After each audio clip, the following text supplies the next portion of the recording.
저희들은 함께 성경 말씀 찾겠습니다. 마태복음 21장 12절에서 17절까지 말씀 찾고 한 절씩 교독하겠습니다.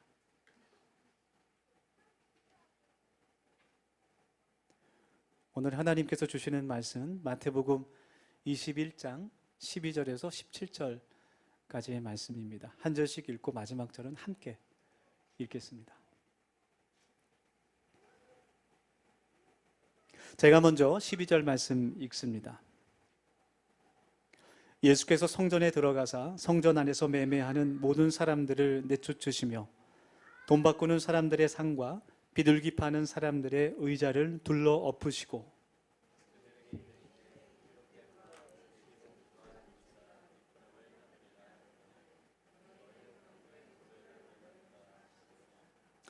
맹인과 전원자들이 성전에서 예수께 나아오매 고쳐주시니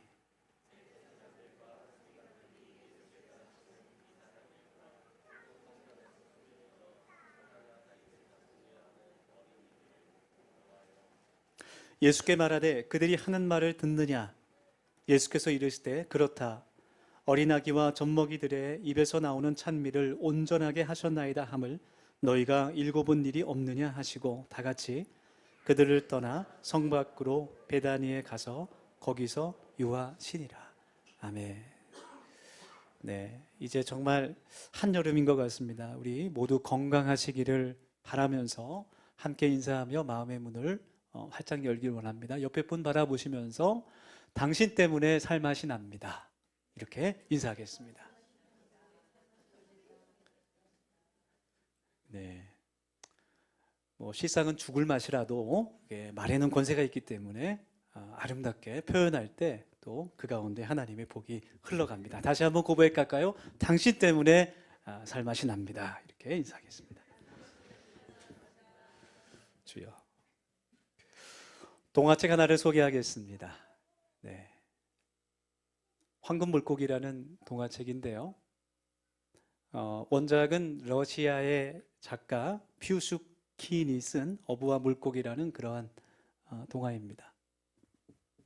아주 먼 옛날 바닷가에 한 부부가 살았어요. 가난했지만 행복했습니다. 서로를 아껴주며 남편은 힘들게 바다에서 고기를 잡고 아내는 바느질을 하면서 행복하게 살았습니다. 하루는 어부가 바다에서 그물을 끌어올리는데 평소에는 보지 못했던 황금색 고기가 한 마리 올라오는 거예요. 보는 순간 이것은 평범한 고기가 아니다. 이것을 팔면 많은 돈을 받을 수 있을 것 같다라는 그런 생각이 들었어요. 그래서 그물에서 그 황금색이 나는 고기를 꺼냈을 때 물고기가 갑자기 말을 합니다. 나를 살려주면 내가 소원을 들어드리겠습니다.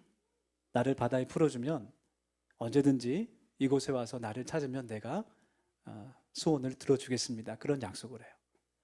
물고기가 말을 한다는 것에 놀란 것도 잠시 측은한 마음이 들어서 물고기를 풀어줬습니다. 그리고 집에 가서 아내한테 있었던 일을 말하는 거예요. 내가 황금 물고기를 잡았는데 이렇게 해서 풀어줬다. 믿지 않죠.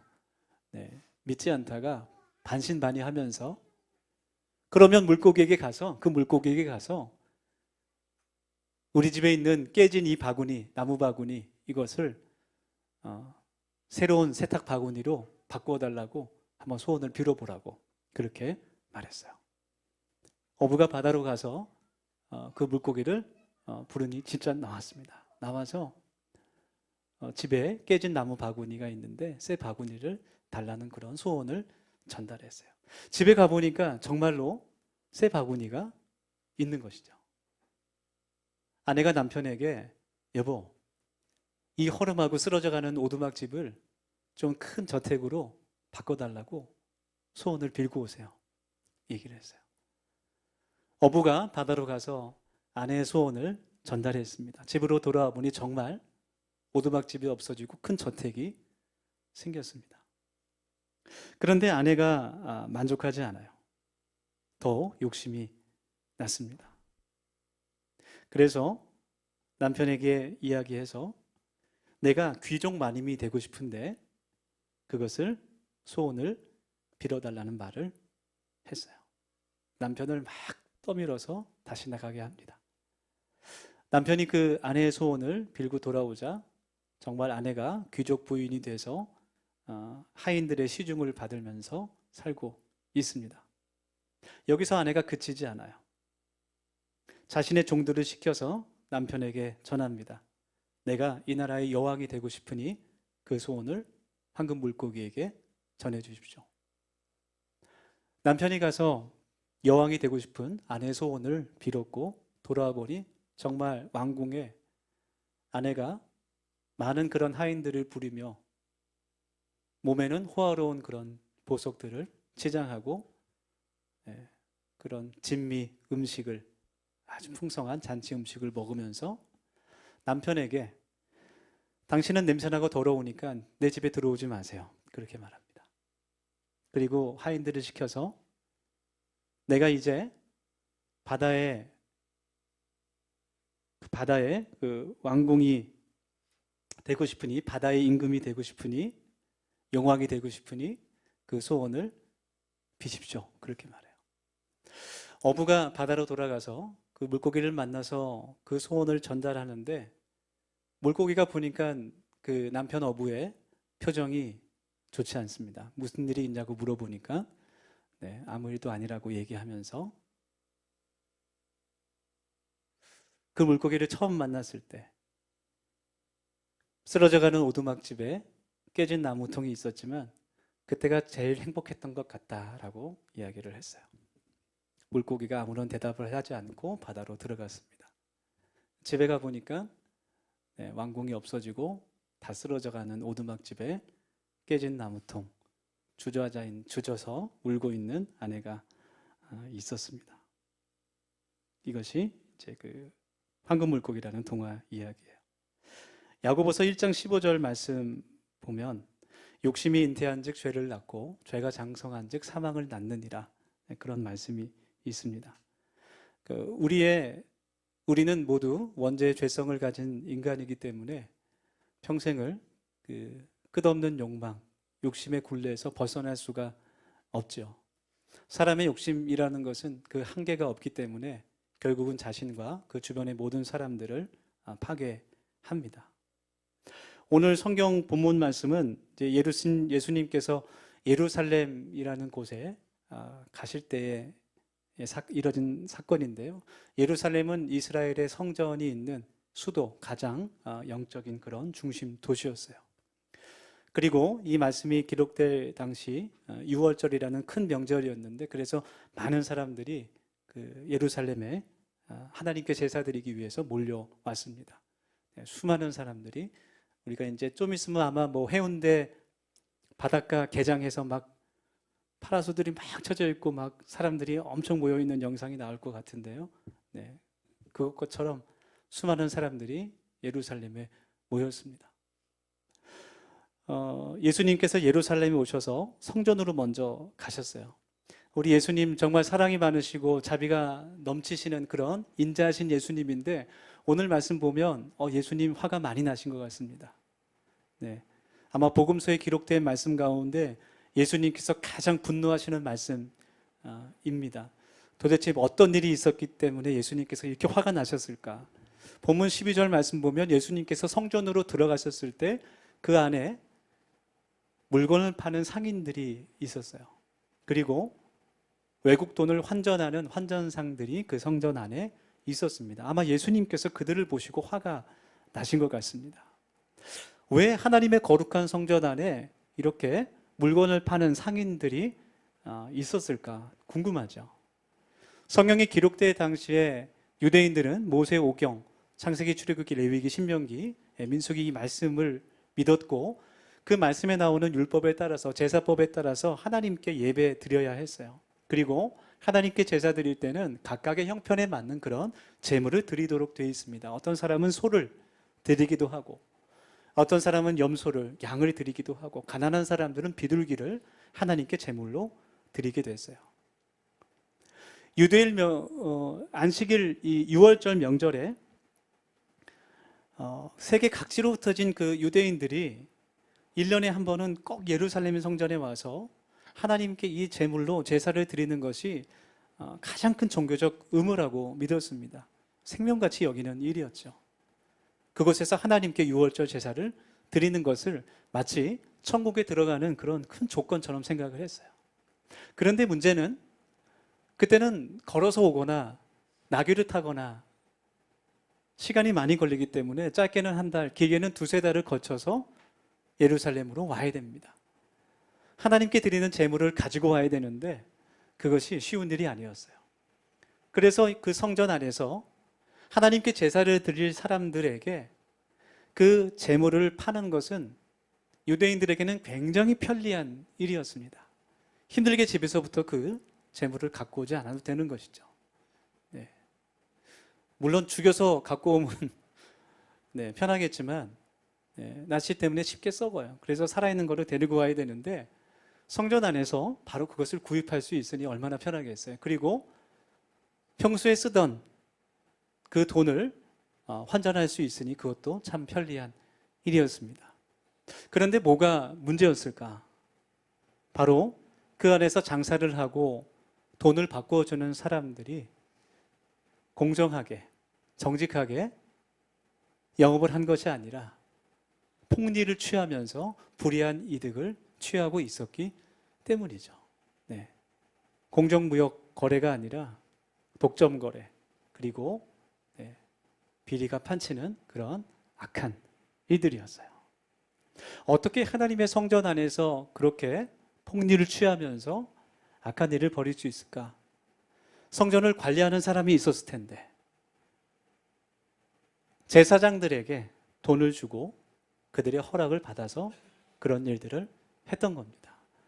성전을 관리하는 제사장들과 결탁하지 않으면 그런 일이 있을 수가 없는 것이죠. 끝없는 사람의 욕심 때문에 공정하지 않게 장사를 하고 돈을 바꾸어 주면서도 폭리를 취하고 거기에 권력과 돈과 부패. 예수님께서 그러한 카르텔을 보시면서 정말 화가 나실 만도 합니다. 그래서 분노하셔서 그들이 장사하고 있는 모든 상을 뒤엎으시고 성전에서 그들을 다 내어 쫓아 버리셨습니다. 그리고 나서 주님께서 하나님의 성전이 어떤 곳인지, 즉 교회가 어떠한 곳인지를 세 가지를 그들에게, 유대인들에게 알려주세요. 오늘 성경 본문 13절 말씀을 좀 같이 보겠습니다. 제가 읽겠습니다. 오늘 성경 본문 13절의 말씀입니다. 그들에게 이르시되 기록된 바 내 집은 기도하는 집이라 일컬음을 받으리라 하였거늘 너희는 강도의 소굴을 만드는 도다 하시니라. 가장 먼저 예수님께서 말씀하시는 그 교회라는 곳은 기도하는 곳이라는 것을 알 수 있어요. 기도하며 하나님을 만나고 하나님과 대화하며 소통하는 곳입니다. 교회는 그런 곳입니다. 그런데 우리는 그 고린도전서 3장 16절의 말씀을 따라서 교회가 더 이상 장소, 건물의 개념이 아니라 하나님의 성령이 임하시는 우리의 마음이 곧 하나님의 성전인 것을 깨닫게 됩니다. 즉 우리가 바로 교회라는 것을 알게 되면 우리는 교회로서 하나님께 기도하는 사람이라는 것을 우리가 알게 되는 것이죠. 기도하면서 하나님과 교제하는 코이노니아의 사람이라는 것을 깨닫게 되는 겁니다. 다시 말하면 우리가 하나님께 기도하지 않으면 우리는 그리스도인도 교회도 아니라는 거예요. 우리는 기도하지 않고도 얼마든지 교회를 잘 다닐 수 있습니다. 하루 365일 1년 내내 기도 한마디 하지도 않고도 하나님께 얼마든지 예배 드릴 수 있고 봉사할 수 있고 헌신할 수 있어요. 인간의 의지와 능력으로도 가능합니다. 그러나 예수님께서 원하시는 교회는 기도하는 사람이라는 거예요. 교회는 에클레시아이기 때문에 건물이 아니라 하나님의 부르심을 받은 거룩한 사람들이기 때문에 구별된 사람들이기 때문에 우리에게 기도하라 말씀해 주시고 있습니다. 또한 14절의 말씀을 보면 예수님께서 이제 그 아픈 사람들을 치료해 주시는 말씀이 기록되어 있어요. 다시 말해서 교회는 성령 하나님의 은혜로 회복하며 몸과 마음이 치료되는 그러한 하나님의 은혜가 있는 곳입니다. 우리가 성령 하나님의 은혜와 능력으로 회복되고 치료의 은혜를 누릴 수 있어요. 몸과 마음이 아픈 사람이 고침을 받고 회복이 일어나는 그곳이 하나님의 나라입니다. 우리 도시음 교회가 지금도 살아 역사하시는 성령 하나님께서 회복시켜 주시고 또 치료하시는 그런 교회 되기를 간절히 소망합니다. 마지막으로 교회는 주님을 찬양하는 곳이요. 16절 말씀 제가 읽겠습니다. 오늘 본문 16절 말씀입니다. 예수께 말하되 그들이 하는 말을 듣느냐? 예수께서 이르시되 그렇다. 어린아이가 젖먹이들의 입에서 나오는 찬미를 온전하게 하셨다 함을 너희가 읽어본 일이 없느냐 하시고, 주님께서 성전에 들어오셨을 때 어린아이들이 주님을 향해서 호산나 호산나 다윗의 자손이여 그렇게 찬양합니다. 예수님을 나의 왕으로, 나의 주님으로 고백하는 찬양입니다. 여러분, 우리가 교회라는 것은 내가 진심으로 예수님을 나의 구주로, 나의 왕으로 믿고 고백하는 그 믿음의 삶을 살아가는 거예요. 그것이 교회입니다. 예수님을 나의 왕으로, 나의 주인으로 믿는다는 것은 어떤 의미입니까? 예수님의 말씀을 내가 따라간다는 것을 말하는 거예요. 예수님의 말씀에 순종한다는 것을 의미하는 거예요. 여기서 우리의 갈등이 시작됩니다. 로마서 7장 말씀을 보면 바울 사도가 고백하죠. 내 마음에 내가 원하는 것들과 성령 하나님께서 원하시는 것들, 그 사이에 끊임없이 갈등이 일어나고 있는 것을 그가 솔직하게 고백을 하죠. 내가 원하고 바라는 것들과 하나님께서 나에게 원하시는 것들이 충돌할 때 우리는 갈등하게 됩니다. 그래서 우리는 겸손하게 성령님께 도움을 간구하며 기도해야 하는 것이죠. 여러분, 성숙한 신앙인, 그리스도의 장성한 분량에 이르는 사람, 그 기준이 어떤 것일까? 많은 기준을 얘기할 수 있어요. 예배를 얼마나 많이 참석하고, 기도를 얼마나 크게 오래 할 수 있고, 헌신과 봉사를 얼마나 많이 하고, 또 직분이 얼마나 되고, 교회에 다닌 경력이 얼마나 되고. 그러나 이런 것들은 예수님께서 보실 때 전혀 중요한 것이 아닙니다. 성숙한 신앙인이라는 그 기준 가운데 하나는 내가 원하는 것에서부터 하나님께서 원하시는 것으로 관점이 바뀌어 가는 거예요. 그것을 위해서는 내 자신이 죽어야 합니다. 더 정확하게 표현하면 내 자신의 헛된 욕망을 예수님의 십자가에 못 박아야 됩니다. 네. 지난 주일 이제 이 말씀을 묵상하면서 제가 고민했던 것은 이 말씀을 통해서 하나님께서 우리들에게 원하시는 것이 이제 무엇일까? 어떻게 이 생명의 말씀을, 진리의 말씀을 우리가 사는 이 세대에 올바르게 해석하고 적용할 수 있을까? 하나님께서 더세움 공동체에 주시는 이 말씀의 의미가 무엇일까 하는 것이죠. 하나님께서 원하시고 기뻐하시는 교회 공동체를 세우기 위해서 예수님께서 행하셨던 것처럼 먼저 우리는 우리의 마음을 깨끗하게 비워야 한다는 거예요. 마음의 성전인, 하나님의 성전인 우리의 마음을 깨끗하게 청소해야 합니다. 오늘 예배 후에 식사하시고 다 같이 교회를 대청소하고 싶지만 날씨가 덥기 때문에 가을로 미루겠습니다. 가을에 대청소 있어요? 네. 한번 여기 의자 다 빼고 싹 뒤집습니다. 하나님의 성전인 우리들이, 교회인 우리가 마음을 깨끗하게 비워야 한다는 것이죠. 그것이 더세움 교회의 비움의 핵심 가치이기도 합니다. 네, 우리 새가족 교육 하시는 분들 지금도 계시지만, 네, 5가지 더세움 교회 핵심 가치가 있죠. 새배비 나도. 네, 모르시는 분들은 앞으로 배우시면 됩니다. 너무 걱정하지 마시고, 새배비 나도, 세움, 배움, 비움, 나눔, 도움. 헛된 욕심을 비운다는 것은요, 아무런 조건 없이 무조건 가난하게 산다는 것을 뜻하지는 않아요. 저는 여러분들이 세상에서 정당한 방법으로 정직하게 많은 돈을 버시기를 원하고 기도합니다. 네, 그래서 돈을 많이 버시면 저와 사모님을 삼겹살을 사주시기 바랍니다. 네, 삼겹살을 좋아하기 때문에. 그 헛된 욕심을 비운다는 것은 바로 우리가 청지기의 정신을 가진다는 것을 뜻해요. 우리 직분자 교육에 그 청지기에 대한 내용이 들어있지만 모든 것이 내가 가진 시간도, 내가 가진 물질도, 내가 가진 생명까지도 하나님께서 내게 맡기신 것이라는 그 모든 것의 주인이 내가 아니라 하나님이시라는 것을 고백하는 그 신앙이 청지기의 신앙입니다. 그리고 내가 필요한 것들이 어느 정도 채워질 때 아까 그 동화에 나오는 여인처럼 끝없는 욕심에 휘둘리지 않고 나보다 더 어려운 사람, 힘든 사람을 향해서 베풀어주고 나누는 그런 삶을 살아가는 거예요. 요한일서 2장 말씀을 보면 15절 16절 말씀에 이렇게 기록됩니다. 이 세상이나 세상에 있는 것을 사랑하지 말라. 누구든지 세상을 사랑하면 아버지의 사랑이 그 안에 있지 아니하니 이는 세상에 있는 모든 것이 육신의 정욕과 안목의 정욕과 이생의 자랑이니 다 아버지께로부터 온 것이 아니요 세상으로부터 온 것이라. 공동 성경 그 번역을 보니까 더 이해가 쉬운 것 같아요. 16절 말씀입니다. 세상에 있는 모든 것, 곧 육체의 쾌락과 눈의 쾌락과 쾌락을 쫓는 것이나 재산을 가지고 자랑하는 것은 아버지께로부터 나온 것이 아니고 세상에서 나온 것입니다.